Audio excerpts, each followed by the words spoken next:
Hello everyone, welcome to the winter look of our Permaculture Resort Garden. Today I'll have a full episode for you. We're going to do an extensive tour and walk of the space here and talk about the different plants that are growing. For the newer viewers, welcome. Welcome also to the channel. On this channel we employ many different ways to grow plants. Permaculture is one way. There's raised bed gardening, container gardening, growing on the ground in rows, kind of like a farm would. Aquaponics. And those different ways are basically reflective of a gardener's style and lifestyle choice.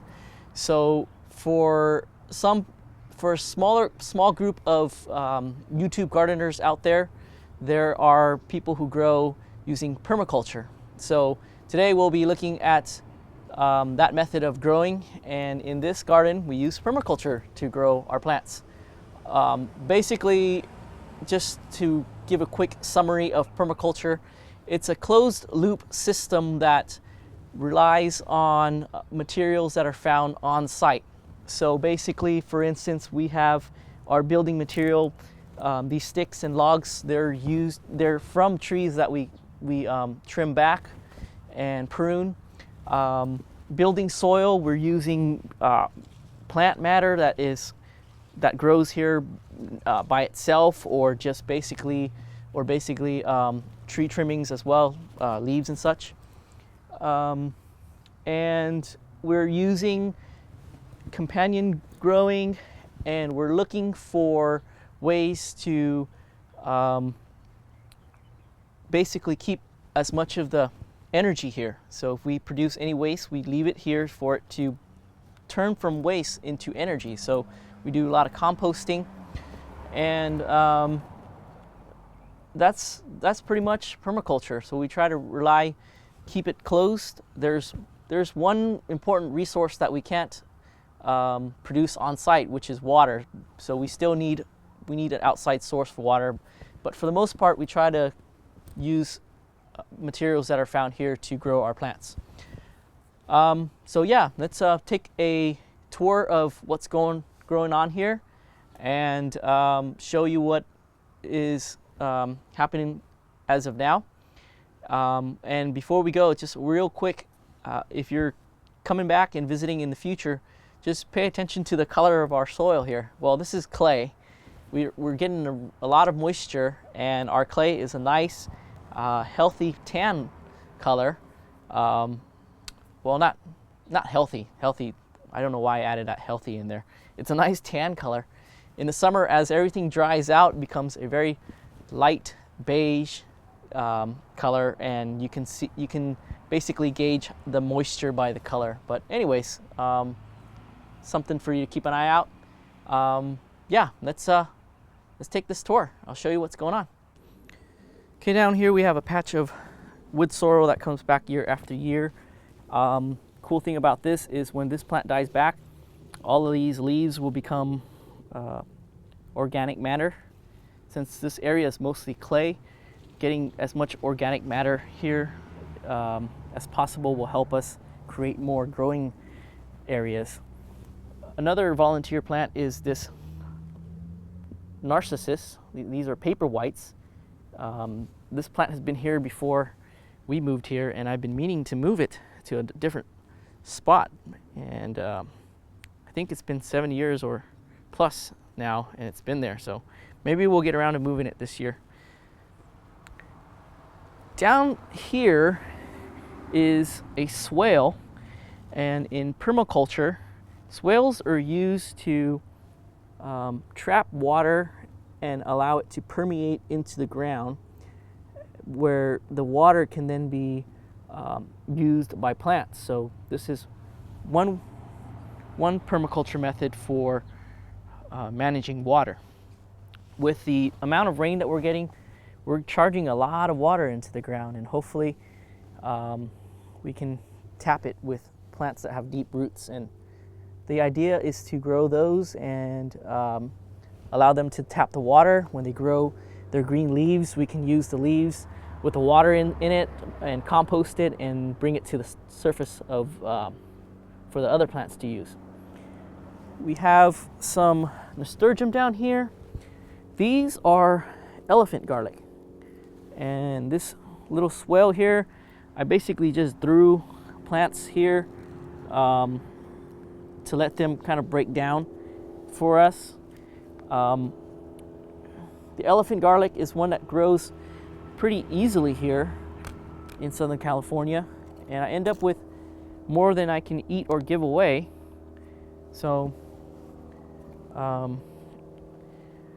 I always try to plant everything, but then what happens is I get even more. So it's really hard to do, but I'm gonna be good this year and plant fewer elephant garlics. And unfortunately, we're gonna have to let these guys turn into compost for us. So we have other elephant garlic that you'll see later on that's growing here, and this is also why we call it the resort garden, because for some of these plants, this is their last resort because there's no room elsewhere for them. Let's see, this is all our dragon fruit that we pruned in the past.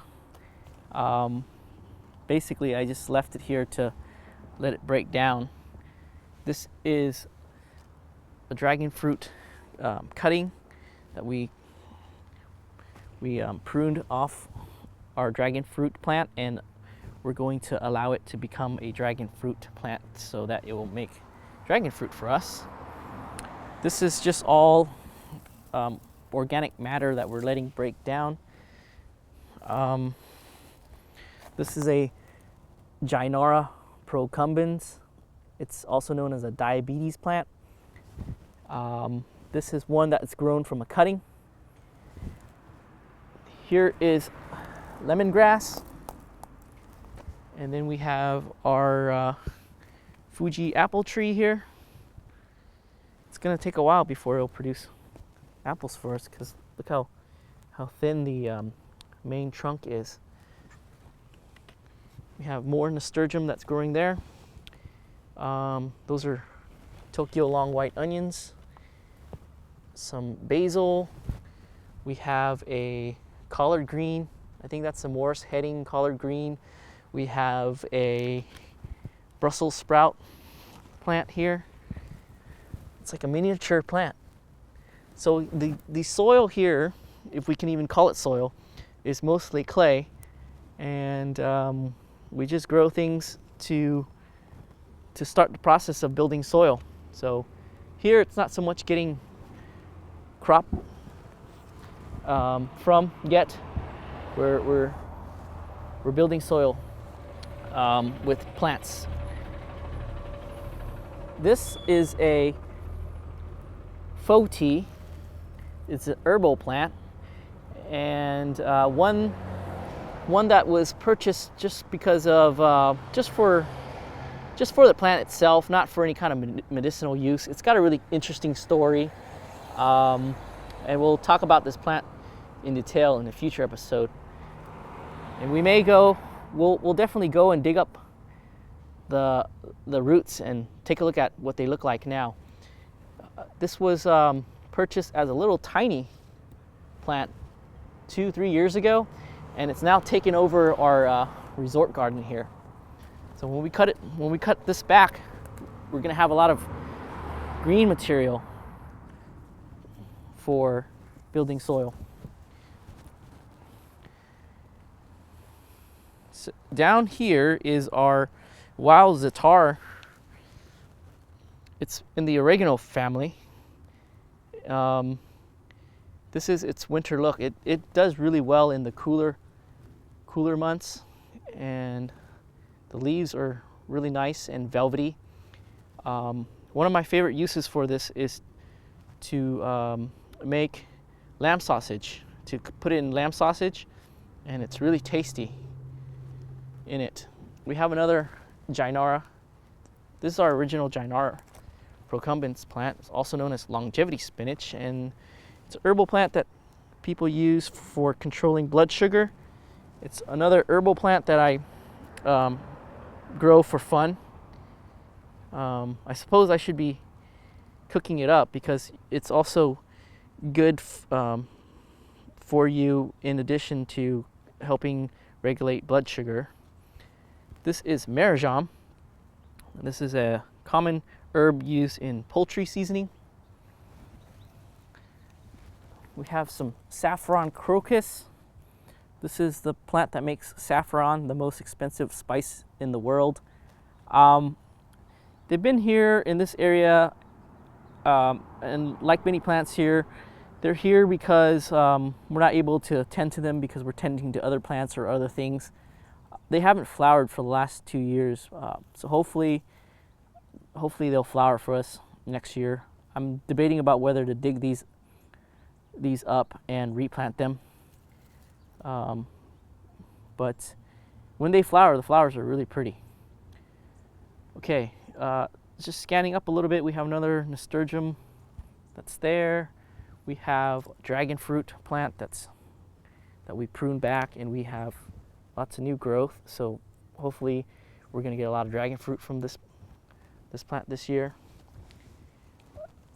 Up here we have Greek oregano, really good in menudo. Menudo is a Mexican dish, I believe. It's a soup. It's a really tasty soup, and you have to have fresh Greek oregano to make that soup super yummy, in my opinion. We have more nasturtium. I forgot what I sowed, what seeds I sowed. I think this might be ranunculus. These might be ranunculus seeds that were, these are ranunculus plants that were from ranunculus seeds. This is a dahlia. It's one where I had an extra tuber. It's been here for the last couple years, but it doesn't get any bigger than this. Once again, this is mostly clay, so that's the reason for that. Oregano and all the plants that you see doing really well, that's a good sign that they're good plants to grow if you have clay as well, or if your soil lacks a lot of nitrogen. A lot of elephant garlic here, or 4 of them. Yeah, it's really hard for me to not plant something and just let it turn into compost. So I figured, hey, why not? There's space, let's put them here and see what happens. This is a manzanita. Arctostaphylos is its scientific name. This is one that doesn't get too big. I enjoy manzanita plants. They have really nice, cool looking bark. Let's see, we're down this way now. We have some chili peppers, and they're perennial out here in Southern California because we don't get frost. When the weather warms up, this plant will come back to life, grow us new peppers. We have some from last year. I grew this for the first time and didn't really get around to using it. So these are the peppers, and we have seeds in here. And then back this way, there is a prickly pear cactus that was given to me by my brother. He grew it from seed. I think this is year number 2 now, so it's a 2-year-old plant. We have some dahlia that we're growing from seed. I'm sorry, daylily. These are daylily. Okay, so basically that's our space here. We have a slope, and we create terraces with the wood that we collect from trimming our trees. And with our olive tree, it produces a really nice hardwood that is good for using here because hardwoods take longer to break down than softwoods. And we'll be making another terrace this way to increase our growing area. So we have a couple of these olive logs here that we're going to terrace up, create a terrace, and create more growing area. So we're going to stack those up. And then to hold them in place, or to keep them in place, we have these olive stakes. So, well, if you have a few moments, let's build that terrace together real quick.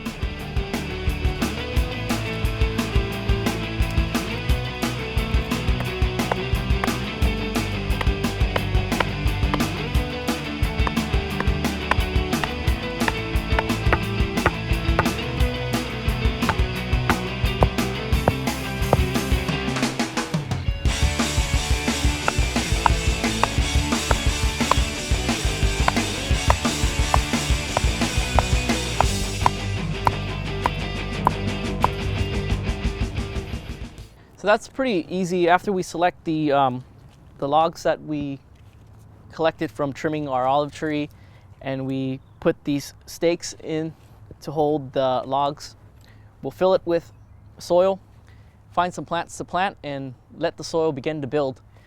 So that's pretty much all there is today in the Permaculture Resort Garden. I hope you come back out and check out what's going on in a future episode. Thanks for watching, and I'll see you in the next one. Here we are in the backyard, and last fall we built this raised planter together using long tree branches. And a few days ago I extended this raised bed and built another planter. We're building the soil. So basically inside this planter is a rolled up cardboard roll. The cardboard will just basically break down. It will also act as a watering wick. So basically absorb water and release water to the plant slowly. On top is clay, and then on top of that is some rabbit droppings from our pet rabbit. And then on top of that is straw, and the straw was birthday party decor. It's going to take a while for the soil to build. In the meantime, the plan is to probably plant beans. Beans are a good nitrogen fixer and good soil building plants. Yeah, we have extended our raised bed, and the cool thing is we can better utilize the sun. In an urban setting, one of the challenges is to get good sun exposure, because we have structures and walls that block off the sun, and well, many plants need a lot of sun to grow well. So to be able to raise the back area and allow the plants up here to touch the sun, and down here the plants will grow to about this height and not block the plants that are back there. So that's our quick additional update of what other things are happening in the garden. And real quick, this row here in front, we're gonna plan on for okra. So stuff that's coming up as the weather warms and spring comes.